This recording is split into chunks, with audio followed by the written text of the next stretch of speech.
오늘 우리에게 주신 하나님의 말씀은 사도행전 4장 13절에서 22절까지 말씀입니다. 사도행전 4장 13절에서 22절까지의 말씀, 우리 함께 자리에서 일어나서 제가 봉독해드리고 마지막 22절 말씀은 함께 읽도록 하겠습니다. 그들이 베드로와 요한이 담대하게 말함을 보고 그들을 본래 학문 없는 범인으로 알았다가 이상히 여기며 또 전에 예수와 함께 있던 줄로 알고 또 병 나은 사람이 그들과 함께 서 있는 것을 보고 비난할 말이 없는지라 명하여 공회에서 나가라 하고 서로 의논하여 이르되 이 사람들을 어떻게 할까? 그들로 말미암아 유명한 표적 나타난 것이 예루살렘에 사는 모든 사람에게 알려졌으니 우리도 부인할 수 없는지라.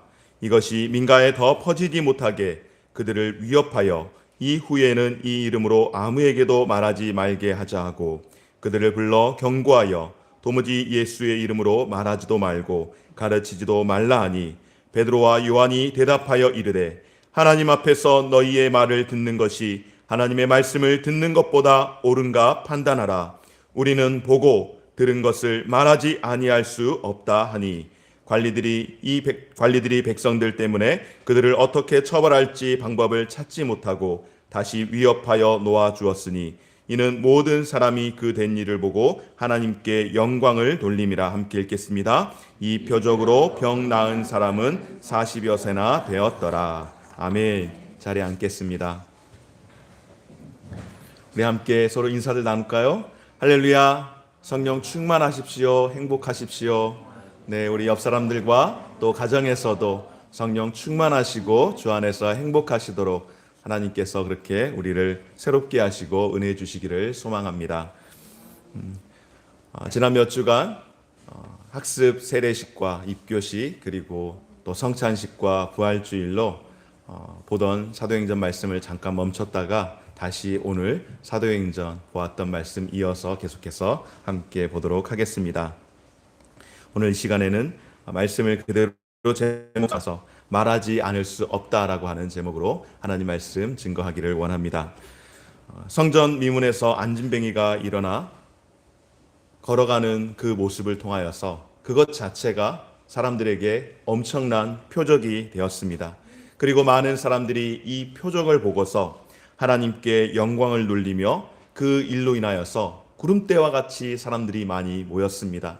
유월절을 지키기 위해 이미 예루살렘 가운데에 많은 사람들이 모여 있었지만은 아마도 이 안진뱅이에 일어난 기적적인 사건으로 아마 순식간에 그 예루살렘 지역에 소문이 퍼지게 되었고 그 사람을 보기 위해서라도 수많은 사람들이 몰려들었을 겁니다. 그런데 이 상황에 모두가 기뻐하지만은 않았던 겁니다. 이 상황을 심히 불편하게 여겼던 사람들이 있었죠. 바로 성전 관리인들, 그러니까 제사장을 비롯한 사두개인과 바리새인들, 성전과 관련된 일을 하는 여러 많은 사람들이 그들의 마음에 심기가 불편하게 되었고 이 불편한 심기로 인하여서 이 일을 벌려놓은 사람, 당사자들 바로 두 사도 베드로와 요한을 잡아들였습니다. 잡혀온 두 사도는 긴급히 소집된 산헤드린 공회로 인하여서 그 공회 앞에서 이제 그들의 잘못에 대해서 신문을 받는 그 입장 가운데 있는데 이들이 그러니까 죄수의 신분으로 지금 붙잡혀 왔는데 이들이 스스로가 변론하기를 너무나도 당당하게 선포를 하는 겁니다. 그러면서 했던 말씀이 무엇입니까? 다른 이로서는 구원을 얻을 수 없나니 천하 인간에게 다른 이름을 주신 일이 없습니다 라고 이야기하며 예수 그리스도를 선포하는 겁니다. 설교를 했습니다.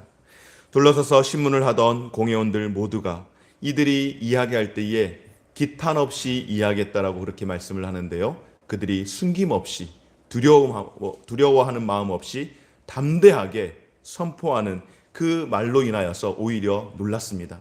여러분, 우리도 어떤 일들이 있어서 또 특별히 재판을 받아야 소송을 하게 되는 경우에 있어서 자기 스스로가 자기를 변론하는 경우들도 간혹 있기는 합니다. 그러나 그런 경우라고 한다면은 정말로 억울한 일이 있어서 내가 나의 진심을 좀 보이겠다라고 한다든지 하는데 사실상 우리나라 이 법원 제도에서는 내가 변호사를 살 그런 능력이 되지 않으면은 국선 변호인을 붙여서라도 그렇게 대변해서 이야기를 하도록 하죠. 여러 가지 많은 이유가 있겠지만은 자기 스스로가 그와 같은 일들을 할 수 있는 경우가 거의 없기 때문에, 많이 어렵기 때문에 그렇게 대변인을, 변호사를 그렇게 붙여서 쓰는 것 아니겠습니까? 그런데 오늘 이곳에서 베드로와 요한은 대변인이 따로 있지 않습니다. 변호사를 따로 세우지 않았습니다. 그들이 스스로 변호 겸해서 하나님의 말씀을 선포할 때에 이들의 그 선포함이 얼마나 위세가 당당했던지 오히려 그들의 모습을 보고 놀라며, 그리고 주변에 있던 사람들이 수군거리기 시작했습니다. 오늘 말씀을 통하여서 첫 번째로 우리가 함께 생각해보고 살피기를 원하는 것은 바로 이들이 담대하게 말함으로 인하여서 오히려 너무 당당하게 이야기하니 그 모습을 보고 주변의 많은 사람들이 이상하게 여겼습니다. 오늘 함께 보았던 말씀 13절 말씀 다시 한번 볼까요? 그들이 베드로와 요한이 담대하게 말함을 보고 그들을 본래 학문 없는 범인으로 알았다가 이상히 여기며 또 전에 예수와 함께 있던 줄도 알고. 아멘. 베드로와 요한이 담대하게 말을 했다라고 말씀을 하는데, 이 담대하게 말을 했다라고 하는 것, 제가 먼저 설명을 드렸던 것처럼 기탄 없이 이렇게 말씀을 했다라고 하는데요. 우리가 예전에 보던 개역 한글 성경에 보면은 이들이 기탄 없이 말함을 보고라고 그렇게 기록을 하는데, 이 기탄 없다라고 하는 것은 숨김이 없이 공개적으로 다 드러내놓고 그렇게 이야기를 했다라고 하는 것이죠. 여러분, 숨기는 사람들, 그 다음에 공개적으로 비공개로 하는 경우 여러 가지 이유가 있지만은 공개적으로 하기에는 부담이 되기 때문에 비공개로 하는 것 아니겠습니까? 숨기는 것 여러 가지 이유가 있고 보안을 위해서도 그렇게 숨겨야 될 때도 있겠지만은 드러낼 수 없는 그런 형편과 환경과 상황이기 때문에 그렇게 숨기는 것 아니겠습니까? 그런데 오늘 베드로와 요한이 전하는, 이 대변하는, 변론하는 이 말씀에 대해서 기탄이 없이라고 그렇게 이야기하는 것은 그들이 담대하게 확신을 가지고 이야기를 했는데, 무슨 이야기를 했을까요, 여러분? 예수 그리스도의 부활하심을 전한 것이죠. 그러니까 이렇게 이야기한 겁니다. 예수님께서 여러분 부활하셨다고 하던데요가 아니라, 여러분 예수 그가 부활했습니다 라고 선포를 하는 겁니다. 누구에게 듣고서 그분이 그렇게 이야기하던데요, 여러분들 대화를 나누던 중에 조금 불편한 이야기가 있거나 좀 애매한 경우가 있으면 아니 내가 한 게 아니고 누가 그러던데요 라고 그렇게 핑계 삼아서 이야기하지 않습니까? 마치 그와 같습니다. 핑계 삼아서 이야기하듯이 아니라 예수는 부활하셨습니다. 예수는 부활하셔서 다시 사셔서 우리 가운데에 함께 하십니다 라고 그렇게 선포를 하는 겁니다. 여러분, 복음은 이와 같이 당당하게 그리고 숨김없이 선포하는 것인 줄 믿습니다. 오늘 이 두 사도의 태도가 이와 같았던 겁니다. 공개적이고 담대하고 숨김이 없이 확신을 가지고 이야기할 때에 오히려 주변에 있던 그 사람들이 오히려 당황하고 이상하게 여기는 것을 보게 되었습니다. 그런데 여러분, 사도들이 이렇게 담대하게 이야기하는 것을 종교 지도자들이 이상하게 여겼던 이유가 있습니다. 왜냐하면 그들의 출신을, 좀 이렇게 비하하듯이 이야기해서 죄송합니다 여러분, 출신 성분을 굉장히 따졌기 때문에 더더욱이 그들의 그렇게 정말 청산유수와 같이 그리고 너무나도 당당하게 선포하는 그 일로 인하여서 이상하게 여겼습니다. 왜냐하면 본래 이 사람들이, 이 사도들이 학문이 없었던 그저 평범한 사람들이었습니다. 이들의 출신은 어디인가 하면은 갈릴리 출신입니다. 그리고 갈릴리 출신이기도 하고 또한 그들의 직업이 뭡니까 여러분? 전직이 어부잖아요. 고기 잡던 사람들입니다. 고기 잡던 갈릴리 지역의 사람들. 이스라엘을 이렇게 세 개의 지역으로, 크게는 세 개의 지역으로 구분할 수 있는데요. 이스라엘의 제일 북쪽이 갈릴리입니다. 갈릴리 도라고 생각하시면 되는 거예요. 그리고 그 중간에 사마리아가 있습니다. 그리고 제일 남쪽 지역이 유다가 있습니다. 갈릴리, 사마리아, 유다 이렇게 되어져 있으니 유다에, 남유다에 살고 있는, 그러니까 예루살렘을 중심으로 살고 있는 사람들이 볼 때에 모든 것이 다 예루살렘을 중심으로 하고 있기 때문에 예루살렘에서 볼 때에 갈릴리에 살아가는 사람들은 저기 북쪽에 있는 변방에 있는 사람들입니다. 우리나라로 치면은 우리나라 가장 북쪽 변방에 있는 그런 사람들이라고 여겼던 겁니다. 이스라엘의 중심지에서 멀리 떨어져 있는 곳, 그리고 그 갈릴리 가운데에 있는 나사렛, 그 조그만 동네에서 나온 예수라고 하는 사람, 별로 눈여겨볼 만한, 별로 신경 쓸 만한, 나사렛에서 무슨 선한 것이 나올 수 있겠느냐라고 그렇게 이야기했던 것처럼 그 지역에서 특별한 인물이 나올 수 없다라고 하는 것입니다. 자신들은 나름의 과정을 거쳐서 종교 지도자들이 되어서 종교 지도자 노릇을 지금 하고 있습니다. 그런데 사도들은 한마디로 이야기하면 듣보잡입니다. 듣지도 보지도 못한, 알지도 못하는 그런 출신들의 사람들이었던 겁니다. 그런 출신들의 사람들이 예수라고 하는 젊은 청년 선동가로 인하여서 그들을 따라다니면서 이렇게 지금 일을 벌리는 것을 볼 때에 그들의 옳고 그름보다는 그냥 자신들의 심기를 굉장히 많이 건드렸던 것과 같습니다. 그런데 이런 사람들이 자신들의 생각하는 수준의 이상의 이야기를 할 때에 깜짝 놀라지 않을 수 없었다라고 하는 것이죠. 자신들은 일정 수준의 배움을 갖춰서 그렇게 종교 지도자 노릇을 하고 있는데 자신들이 보니, 솔직하게 들어보니 자신들보다 말을 훨씬 더 잘하는 겁니다. 우리도 학연, 지연, 혀연 이런 거 굉장히 많이 따지고 중요하고 일면 이런 부분들이 서로에게 살아가는 데 있어서 도움이 되는 것은 사실입니다만은, 그러나 이것을 절대적인 판단 기준으로 여겨버리면은 많은 사람들이 크나큰 오류를 범할 수 있지 않겠습니까? 바로 예루살렘에 있던 이 종교 지도자들이 지금 딱 이 모양인 겁니다. 여러분, 기독교 역사를 보면 항상 정말로 좋은 과정들을 통하여서 하나님께서 그런 사람들만 쓰셔서 하나님의 역사를 결코 이루지는 않으셨습니다. 비상한 시대 가운데에서는 하나님께서 그렇게 제대로 배우지 못하고 훈련받지 못한 사람들도 하나님께서 필요에 따라서는 세우시고 사용하셨던 역사, 하나님께서 그 역사의 물줄기들을 그렇게 만들어 가셨음을 우리는 보게 됩니다. 그래서 사도 바울은 고백하기를 고린도전서 1장 26절에서 29절 말씀 가운데에 이렇게 말씀합니다. 형제들아, 너희를 부르심을 보라. 육체를 따라 지혜로운 자가 많지 아니하며 능한 자가 많지 아니하며 문벌 좋은 자가 많지 아니하도다. 그러나 하나님께서 세상에 미련한 것들을 택하사 지혜 있는 자들을 부끄럽게 하려 하시고 세상에 약한 것들을 택하사 강한 것들을 부끄럽게 하려 하시며 하나님께서 세상에 천한 것들과 멸시받는 것들과 없는 것들을 택하사 있는 것들을 폐하려 하시나니 이는 아무 육체도 하나님 앞에서 자랑하지 못하게 하려 하심이라. 아멘.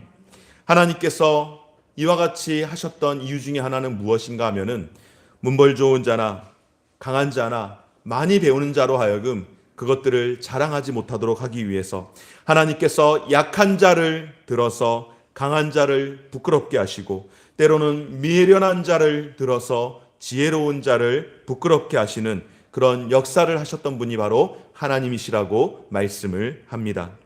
그렇습니다, 여러분. 복음은 숨길 수가 없는 것입니다. 복음은 숨길 수 있는 것이 아닌 것입니다. 공개적이고 확신 가운데에 담대히 전해야 하는 줄 믿습니다.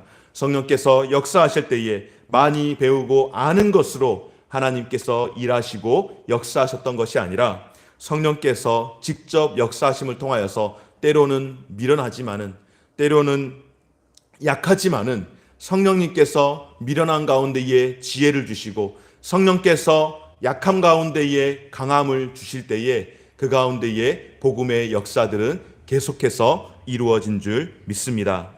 이러한 확고한 확신 앞에서 종교 지도자들의 마음 가운데에 큰 고민이 생겼습니다.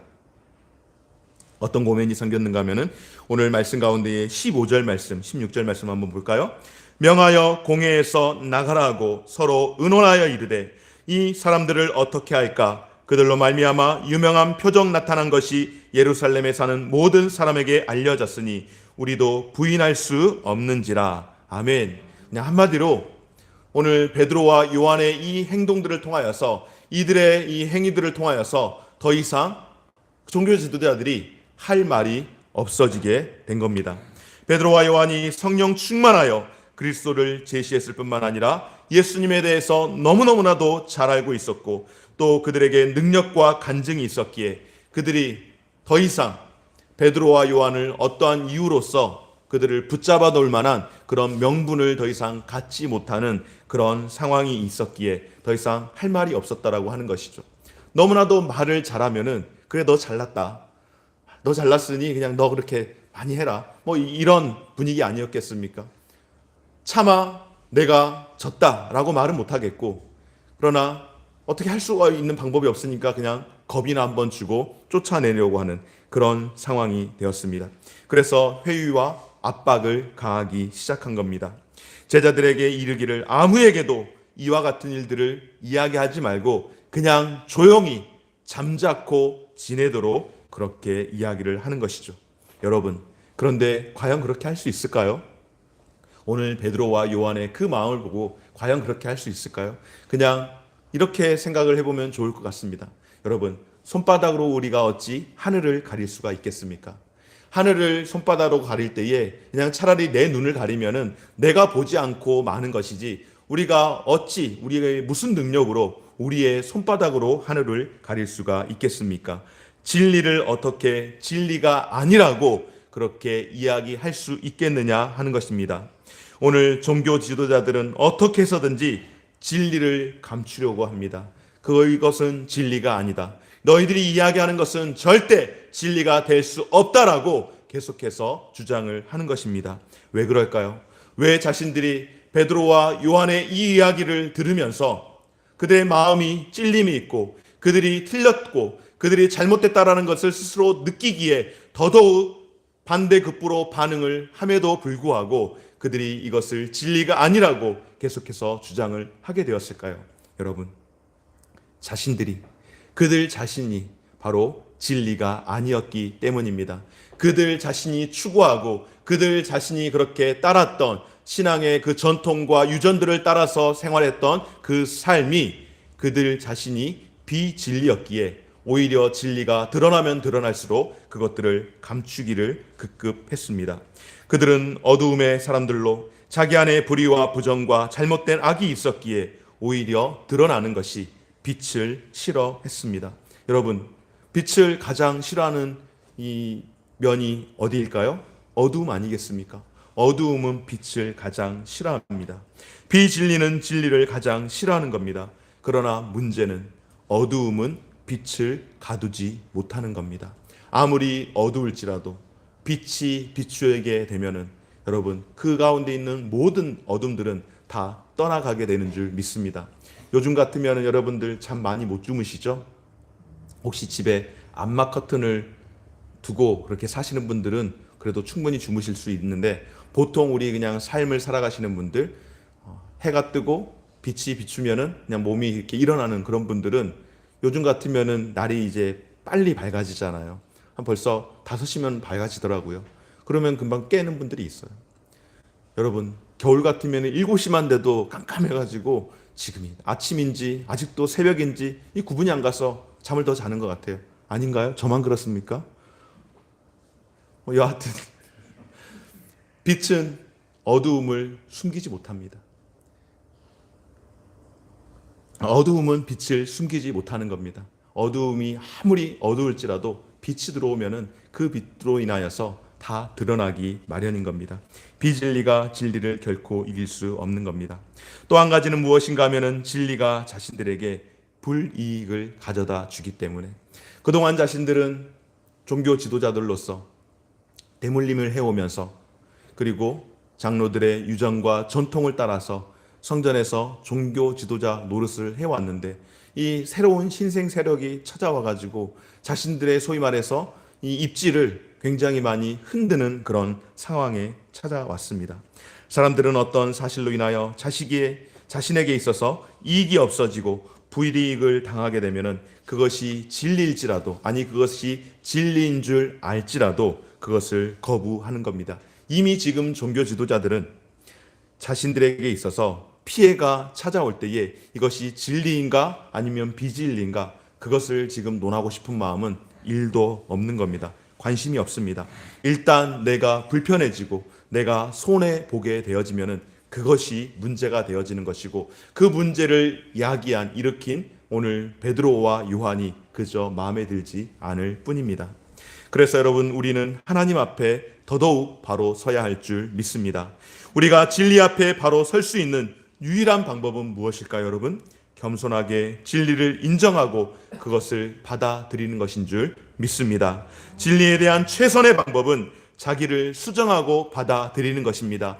진리 되시는 유일한 예수 그리스도가 그가 진리가 되시고 생명이 되신다라는 것을 우리가 알게 되었으면은 우리의 삶을 조정하고 바꾸고 우리를 변화시켜서 그분을 받아들이는 것이 우리가 바로 서는 삶인 줄 믿습니다. 우리가 그렇게 살아갈 수 있는 방법, 우리의 삶을 돌이키는 것, 바로 회개함으로 인하여서 하나님 앞에서 나의 잘못됨과 나의 연약함들과 나의 부족함들을 인정하고 나아가는 것, 이것이 바로 축복과 용서의 길로 들어가는 것인 줄 믿으시기 바랍니다. 빛 대신 진리 대신 예수 그리스도 앞에 나아가는 것이 가장 우리가 때로는 부끄럽고 가장 어려운 것 같지만은 그것이 가장 담대함으로 하나님 앞에 나아가는 삶인 줄 믿습니다. 오늘 베드로와 요한은 종교 지도자들의 이 회유와 협박 앞에 어떻게 대답을 했을까요, 여러분? 두 번째로 함께 살피길 원하는 것은 그들이 더더욱 분명하고 확신에 찬 증언을 하게 되었습니다. 오늘 19절 말씀, 20절 말씀 함께 볼까요? 베드로와 요한이 대답하여 이르되 하나님 앞에서 너희 말을 듣는 것이 하나님의 말씀을 듣는 것보다 옳은가 판단하라. 우리 20절 말씀 한번 같이 읽겠습니다. 시작. 우리는 보고 들은 것을 아멘. 베드로와 요한이 오히려 그들이 갇혀있지만 더욱더 분명하고 확신에 찬 증언을 하게 되었습니다. 오늘 그들이 더욱더 보고 들은 것을 말하지 않을 수 없다라고 고백하였던 것은 이유는 무엇일까요, 여러분? 첫째로 베드로와 요한은 하나님 앞에서 너희 말을 듣는 것보다 하나님의 말씀을 듣는 것이 더 옳다라고 그렇게 선포를 하는 거죠. 그렇죠, 여러분.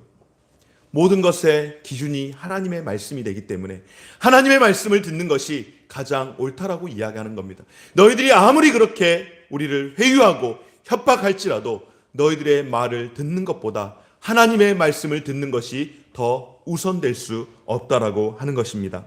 여러분, 사람의 말보다 하나님의 말씀에 더 큰 권위와 비중을 둘 수 있는 저와 여러분 되어지시기를 주의 이름으로 축원합니다. 특별히 우리가 삶을 살아가면 살아갈수록 우리가 습득하는 여러 가지 많은 지식들이 있습니다. 배움들이 있습니다.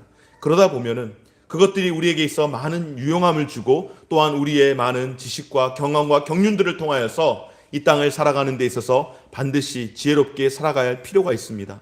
그러나 그것이 하나님의 말씀보다는 앞설 수 없는 것이죠. 우리가 신앙생활을 하며 항상 이러한 신앙의 판단 기준이 반드시 있어야 할 줄 믿습니다. 하나님께서는 어떻게 말씀하시는가? 예수님이라면 어떻게 하실까? 라고 하는 것, 늘 우리 마음 가운데에 항상 생각하며 살아갈 수 있기를 주의 이름으로 축원합니다.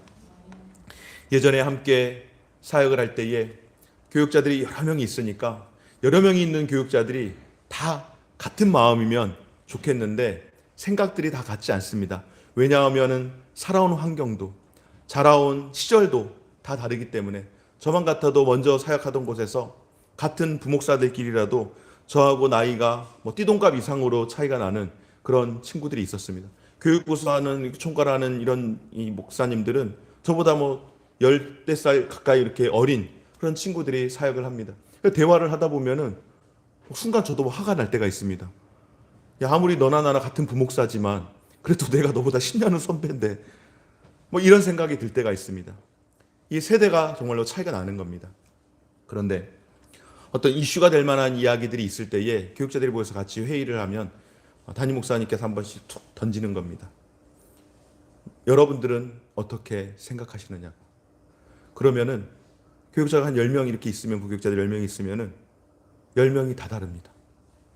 제일 좌측에 있는 그룹부터 시작해서 제일 우측에 있는 그룹까지, 그리고 가운데 있는 그룹까지. 어떤 정치적인 성향을 이야기하는 것이 아닙니다, 여러분. 제일 좌에서 제일 우까지 다 편차가 다 다릅니다. 그렇게 다른 사람들이 모여 있는 거죠, 사실은. 다른 사람들이 모여서 함께 사역을 이루어 나가는 것인데, 이야기를 할 때에 각자의 주견들이 분명히 있습니다. 저도 역시 저의 주견이 분명히 있죠. 성도들과의 관계 가운데서도 그런 일들을 경험해 봅니다. 특히 젊은 부부들 상담할 일들이 가끔씩 있어서 상담을 하면은 다 맞는 말을 하는 겁니다. 목사들도 다 자기들 이야기할 때에 다 맞는 말을 했던 거예요. 틀린 말하는 사람은 아무도 없습니다. 부부도 역시 마찬가지입니다. 남편 집사님 이야기 들으면 남편 집사님 이야기가 다 맞습니다. 그리고 아내 되는 집사님 보면 집사님 좀 잘 좀 해주시지 그랬었어요. 이렇게 이야기를 하게 됩니다. 그런데 아내 되시는 집사님 이야기를 듣다 보면은 남편 되신 집사님, 집사님 그러셨던 거예요? 그러니까 집사님 분란이 일어나죠. 답이 없는 거예요. 여러분, 이럴 때 어떻게 해야 할까요? 여러분 같으면 어떻게 하시겠습니까? 답은 하나님은 뭐라고 말씀하시는가? 오늘 이 부부에게 있어서 하나님께서는 지금 무엇이라고 말씀하시는가? 교육자들이 다 각자 다른 의견들을 가지고 있고 다른 생각들을 가지고 있고 심지어는 성향들도 다 다르지만은 그럴 때에 함께 교회를 세워나갈 수 있는 방법은 딱 한 가지입니다. 하나님은 지금 우리에게 무엇이라고 말씀하시고 이 시대 가운데 하나님께서 성경에서는 성경 말씀은 지금 무엇이라고 말씀을 하는지 그것이 우리에게 있어서 판단 기준이 되어야 할 줄 믿습니다. 여러분, 말 잘하는 사람이 기준이 되면은 말 못하는 사람은 언제나 피해를 보기 마련입니다. 말 잘하는 사람이 기준이 되면은 뭐든지 말 잘하는 사람의 입장에서 따라가야 하는 겁니다. 남편의 입장에서만 따라가야 한다면은 항상 아내 되는 분은 굉장히 상처를 받아야 하고요. 반대로 아내 입장에서 무엇이든지 다 기준을 삼아야 하면은 남편은 항상 스트레스를 받아야 하며 그 가정은 바로 설 수가 없습니다. 여러분, 그러기에 판단 기준이 무엇이 되어야 할까요? 하나님의 말씀이 우리의 삶의 판단 기준이 되어야 할 줄 믿습니다. 참된 신앙이란 하나님이 우선이고 하나님 제일주의로 언제나 판단의 척도는 하나님의 말씀을 기준 삼아야 할 줄 믿습니다. 여러분, 신앙생활하는 사람이 있어서 크게 두 부류로 나누어서 신앙생활하는 사람을 보게 됩니다. 한 부류는 어떤 사람인가 하면은 하나님이 나를 위해서 계셔야 하는 것, 하나님이 나를 위해서 계시는 겁니다. 이렇게 신앙생활하는 사람이 있습니다. 또 한 부류는 내가 하나님을 위해서, 내가 하나님의 영광을 위해서, 하나님을 위해 내가 있느냐 하는 것입니다. 나를 위해 하나님이 있느냐 하는 것과 하나님을 위해서 내가 있느냐 하는 이 두 부류의 사람이 있습니다. 나를 위해서 하나님이 있어야 하는 사람은 어떨까요, 여러분? 무엇이든지 다 내가 중심이 되어지겠죠. 내 건강, 내 직업, 내 가정, 내 불안, 내 염려, 내 미래, 내 구원을 위해서 하나님이 도구로 필요한 겁니다. 그러나 하나님을 위해서 살아가는 사람은 딱 한 가지입니다. 나를 통하여서 내가 하나님의 영광을 드러내는 삶을 살아가는 겁니다. 여러분들은 어느 부류에 있습니까? 하나님이 나를 위해 계셔야 합니까? 아니면 내가 하나님을 위해서 존재하고 있습니까?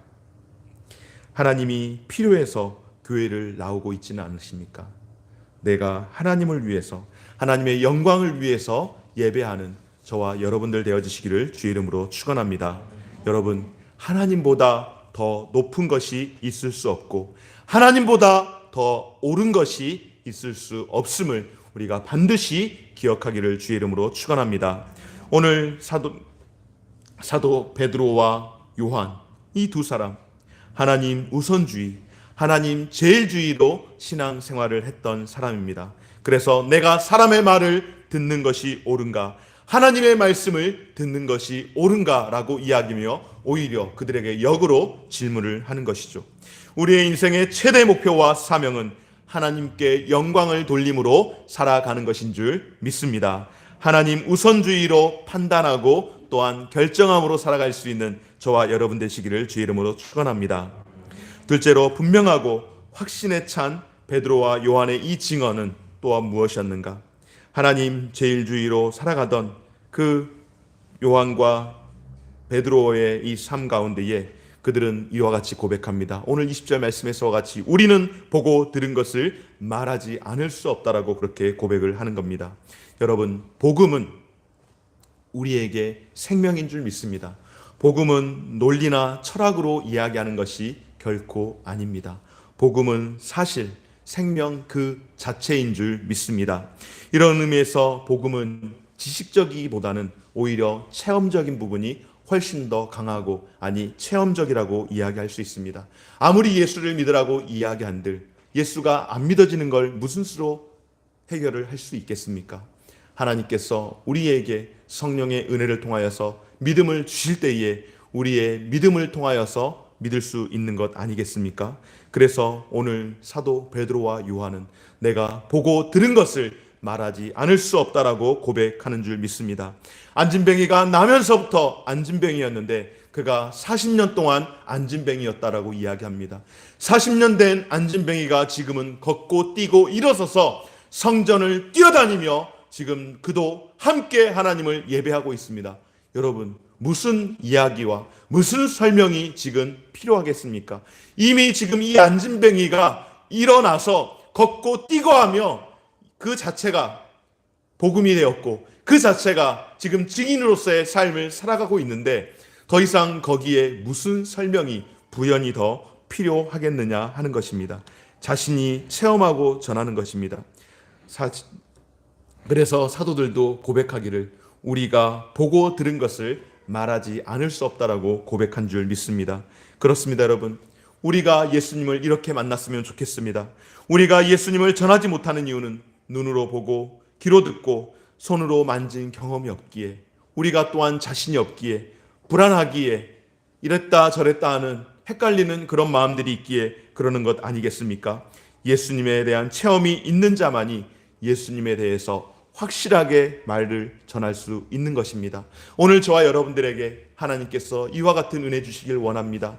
하나님께서 우리에게도 이와 같이 예수님을 확실하게 내가 알고 내가 체험한 그 경험한 예수를 전할 수 있는 은혜 주시기를 간절히 소망합니다. 그들은 보고 들은 것을 말하지 않을 수 없노라 그렇게 말하며 얼마나 확신 있는 증언을 하고 있습니까? 우리도 이런 증언, 내가 만날 때에 이와 같은 증언하게 되는 줄 믿습니다. 그래서 여러분 사모하시기 바랍니다. 정말로 사모하시기 바랍니다. 목마름이 있는 그런 간절한 사모함으로 저와 여러분이 하나님 앞에 나아갈 수 있기를 간절히 소망합니다. 아는 것으로 성경의 지식으로 듣고 끝나는 삶이 아니라 우리 자신에게 그렇게 나타나는 삶이 되어지시기를 주의 이름으로 축원합니다. 체험이 되고 능력이 될 때에 그 가운데에 나타나게 되는 줄 믿습니다. 마지막 세 번째로 하나님께 영광을 돌리는 삶이 되어지기를 간절히 소망합니다. 오늘 21절 말씀 가운데에 관리들이 백성들 때문에 그들을 어떻게 처벌할지 방법을 찾지 못하고 다시 위협하여 놓아 주었으니 이는 모든 사람이 그 된 일을 보고 하나님께 영광을 돌림이라. 아멘. 어떻게 처벌을 해야 할지 아무리 대책을 세워도 도무지 답이 나오지 않는 겁니다. 그래서 그들을 협박하고 위협해도 소용이 없다라는 것을 알지만은 그들이 할 수 있는 것은 그냥 협박하고 위협하는 정도에서 끝이 나고 말았습니다. 왜 그럴까요, 여러분? 하나님께서 닫으시면 열 자가 없고 하나님께서 연 것을, 하나님이 여신 것을 사람의 힘으로 누가 닫을 수 있겠습니까? 사랑하는 여러분, 하나님과 함께 할 때에 사람이 결코 주눅들지 않고 살아갈 수 있습니다. 그때 우리는 우리의 자랑을 하는 것이 아니라 누구의 자랑을 하는 것입니까? 오늘 사도들이 했던 것처럼 하나님께 영광을 돌려드리는 것인 줄 믿습니다. 여러분, 예수님께서 기도할 때에, 겟세마네에서 기도할 때에 끝까지 이 십자가를 지킬 수 있게 달라고 기도하셨던 그 이유, 여러분 무엇일까요? 바로 십자가를 통해서만이, 예수 그리스도 그가 십자가를 지고 십자가의 길로 갈 때만이 바로 하나님의 영광이 드러날 수 있었기에 끝까지 이 십자가의 길을 지키게 해달라고 예수님께서 겟세마네 동산에서 그렇게 기도하지 않으셨습니까? 오늘 저와 여러분들이 져야 할, 우리가 져야 할 그 십자가를 우리도 함께 기억할 수 있기를 주의 이름으로 축원합니다. 우리도 십자가 앞에 무릎 꿇을 수 있도록 해달라고 그렇게 기도하는 것입니다. 그리고 우리가 지는 십자가를 통하여 누가 드러나야 할까요? 우리가 드러나는 것이 아니라 우리 주 예수 그리스도와 하나님이 드러나고 하나님께서 영광 받도록 하시기를 간절히 소망합니다. 여러분, 우리에게 그렇게 행할 때에 기적을 주실 줄 믿습니다. 걷지 못하는 사람들에게 하나님께서 걸을 수 있도록 그와 같은 기적을 주시게 될 겁니다. 눈을 뜨지 못한 사람들에게 하나님께서 눈을 뜨게 하시고 우리 자신이 그와 같은 기적을 경험하도록 하나님께서 우리를 세워주실 줄 믿습니다. 여러분, 무엇보다도 내 자신이 변화되었다라고 하는, 제 자신이 변화되었다라고 하는 그와 같은 은혜를 감지할 수 있는 저와 여러분들 되어주시기를 주의 이름으로 축원합니다. 사랑하는 여러분, 한 주간의 삶이, 우리에게 놓여진 한 주간의 그 삶이 변화된 삶의 증인이 될 수 있는 우리가 되어주시기를 간절히 소망합니다. 한 주간의 시간이 여러분들을 변화의 간증자로, 여러분들을 변화의 증인으로 그렇게 살아갈 수 있도록 그런 놀라운 능력과 은혜 주시기를 주의 이름으로 축복합니다. 우리의 변화된 모습으로 하나님께 영광을 돌리게 하는 사람들 되어지도록 하나님께서 저와 여러분들을 그렇게 다시금 만들어 주시고 변화시켜 주시기를 주의 이름으로 축원합니다. 우리가 함께 기도할 때에 하나님 제 안에 오셔서, 아버지 제 안에 오셔서 저를 그렇게 바꾸어 주시기를 소망합니다. 저를 통째로 바꾸어 주시옵소서. 저를 변화시켜 주시고 저를 깨어 주셔서 저의 자존심, 이 모든 것들 다 깨부트려 주셔서 정말로 이것들이 다 가루가 되어지게 하시고 모래가 되어지게 하시고 오직 하나님께만 드러나는, 저의 삶을 통하여서 하나님께 영광이 되는 그런 삶이 되게 하여 주옵소서라고 그렇게 기도하며 살아갈 수 있는 이 한 주간의 삶이 되어지시기를 주의 이름으로 축원합니다. 우리 함께 기도드리겠습니다.